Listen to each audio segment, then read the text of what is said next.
Today I'm taking a look at what features are missing in the Blackmagic Camera app.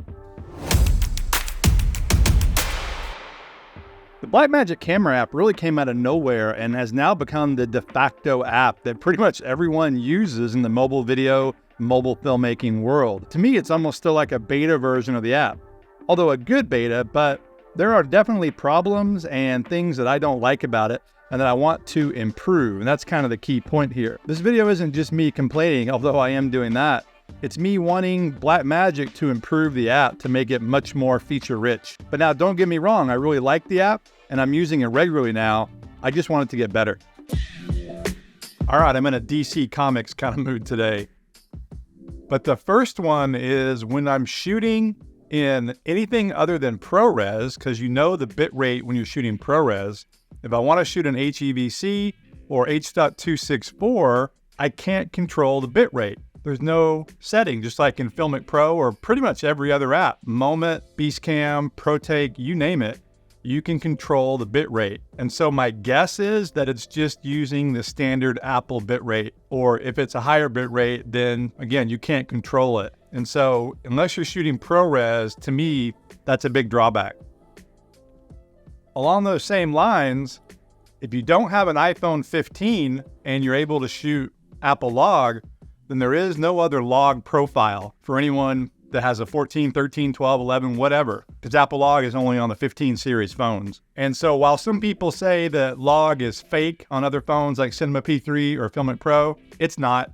It's not the same as Apple Log. Apple Log is great, but having a log option or even a flat option is super cool on a phone. It just takes that digital edge off. And depending on your model, you do get more dynamic range, but that's neither here nor there.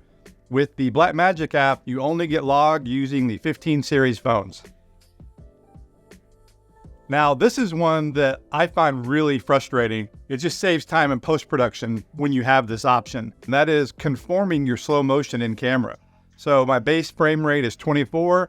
If I want to shoot 60 or 48, 4K 60, 4K 48, or even 30 for a subtle slow motion, your files go out that way. They go out 4K 60, 4K 30, and then you have to do the conform in your editor, whatever that may be. In other apps like Filmic Pro, you can choose to do the conform in-app, which it's nice to have both options. Sometimes you want to go out and do it in post, but often it's nice to have that in the camera so that way when you play it back, you've got your slow motion. So I would love to see them add that option to conform it in the app.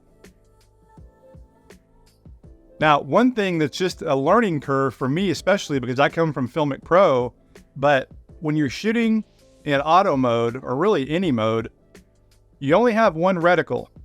And so you touch the screen and it locks. It's AE and AF lock, auto exposure, autofocus lock with one reticle, just like the native camera app. In Filmic Pro, in Beastcam and other apps, you have two reticles and it's so much easier to use.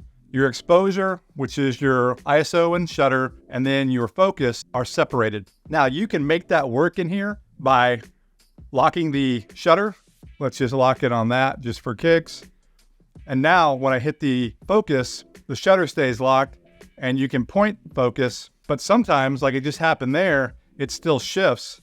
And or if you want to hold it down and lock it, it goes back to auto exposure and auto focus, but that still says it's locked. And so I don't know if that's buggy or what. And then the other way to do it is to go into your focus controls and you can go into auto, and that way you're doing auto and your shutter's still locked.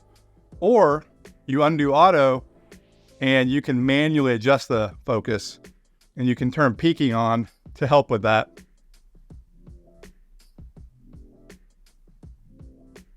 But I prefer having the two reticles. That way you can easily lock your exposure and then leave the other reticle on the screen to run autofocus, especially when you're running and gunning. So it's just a different way to work.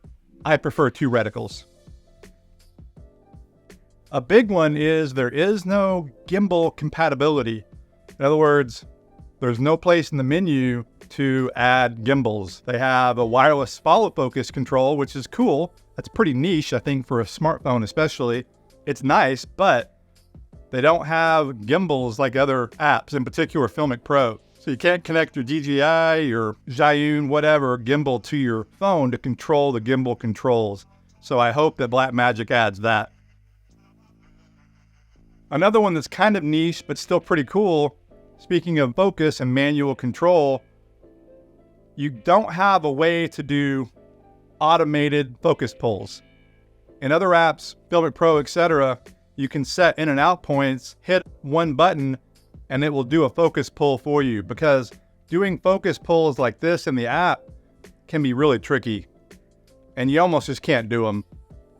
And so I would like to see them add a focus pull or a rack focus mode, and then along those same lines, the ability to control the speed of the focus pulls. That's something that's really missing in my opinion. Again, you probably don't use that a lot, but when you don't have it, you miss it.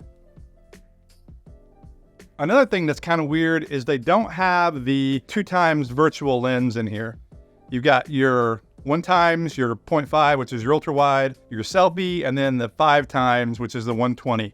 You have a zoom, but it's my understanding this zoom is a digital zoom, which you really don't want to do. You've got, 2x in here, 4x, and even 8x, but it's degrading the image. It's not optical. And so in the native app, you have the 2x virtual lens, which is 48mm, which it pushes in on the sensor and gives you the same resolution. You're not losing quality. And so I wish Blackmagic had that in this app. Not all apps have that, including Filmic Pro. They don't have it, but ProTake and a few others do. And I really like that within the app. And then one more that's pretty big if you've been a Filmic Pro user for very long. There is no remote app that I know of for the Blackmagic Camera app, which is interesting because Blackmagic has a remote app for their other cameras, which you can use on an iPad, etc. So it wouldn't be hard for them to create one for this, and maybe they will. But right now, at the time of this video, Filmic Remote or some other apps have remotes that work really well. And if you're used to using it, especially if you're filming yourself or if you're doing anything more complicated, it's great to have that remote app to make the phone much more user-friendly. And then again, just to be able to control it remotely. Now there are more issues I found, but these are the main ones I wanted to cover in this video. Before now, I've really only used the app in a casual manner, but now I'm doing a deep dive. And as a matter of fact, I'm working on a new course. It won't be out for a while, but it's going to address these issues and a lot more. So if you're interested in that, I'll put links to my website in the description of this video. And then there you can subscribe to my mailing list and I'll keep you in the loop. Again, I really like the Blackmagic app and I'm trying to segue or transition to it from Filmic Pro and other apps I use, although I'll probably still use all those in one capacity or another. However, Blackmagic is a good app. It's a popular app. A lot of people out there really like it and use it, and I do too.